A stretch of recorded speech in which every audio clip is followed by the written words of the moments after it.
Want to know what's a high-yield saving account? Then keep on watching.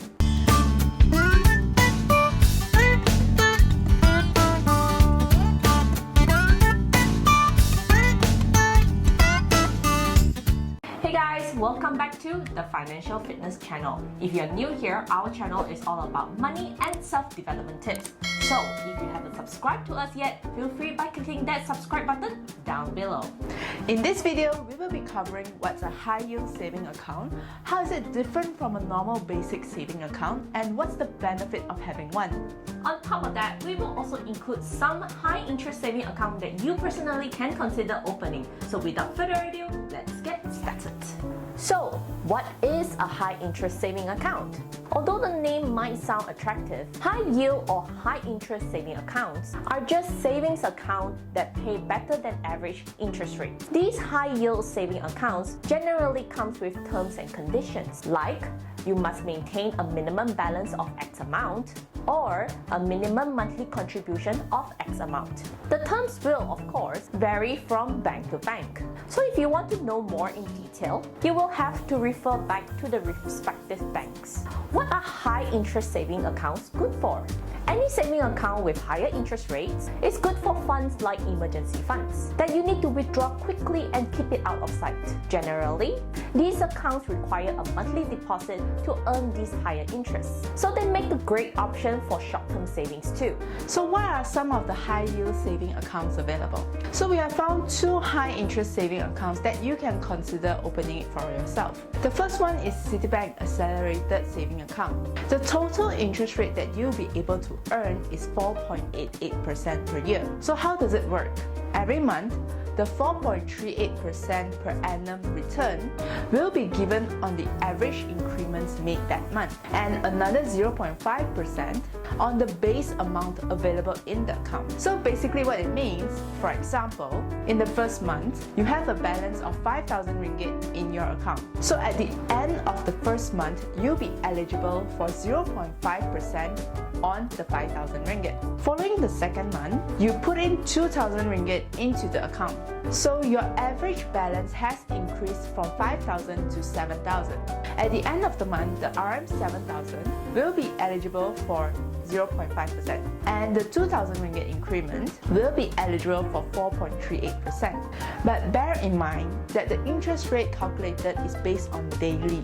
This means, for example, if the incremental amount of 2,000 ringgit is credited on the 15th of the month, that means 2,000 ringgit multiplied by 15 over 30 multiply 4.38% over 12, which is RM 3.65 ringgit, will be credited at the month end. However, if you had credited 2,000 ringgit at the first day of the month, then the return credited at the end of the month would be higher, which is 7 ringgit and 30 cents. Personally, at the moment, I feel that this is quite a good saving account. However, they do require a minimum initial deposit of 5,000 ringgit to open this account. And I would like to stress that we are not sponsored by any of the banks, and we are also not representatives of the bank. So if you are interested for further details, please do still check out with the respective banks.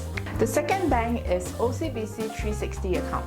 The total interest that you could earn is up to 2.7%. So how does this work? Every month, there will be a 0.5% return given on the balance amount on your account. On top of that, if you perform these three tasks, you will also be entitled for another 0.9% each. The first one would be every month, you will need to deposit a minimum of 500 ringgit into the OCBC 360 account. Then, you will also need to make minimum 3 online bill payments from the same account as well. And finally, spend a minimum 500 ringgit on your OCBC credit card. After performing all these 3 tasks, the total return add up would be 2.7% per annum.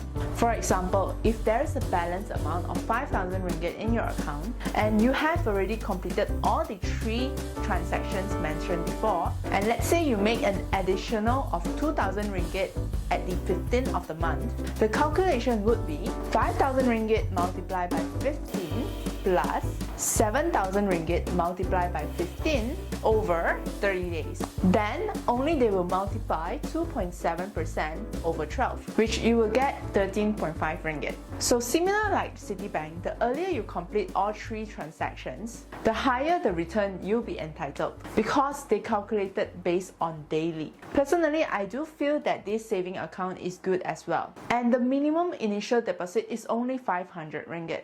However, the one thing that I don't really like about is spending 500 ringgit on the OCBC credit card. Because if you do not have an OCBC credit card, you have to go through the hassle of applying one. And even if you do, you don't pay your credit card bills on time, or you just pay the bare minimum, it kind of defeats the purpose of having this saving account. Once again, for more information, please do refer to the respective banks, as we are not the representatives of the banks. Thank you for watching this week's video. If you like it, please do give us a big thumbs up and comment down below on how you feel about high interest savings account. If you have not subscribed to our channel, remember to hit the subscribe button down below so you won't miss out on our future videos. And we'll see you next time. Bye!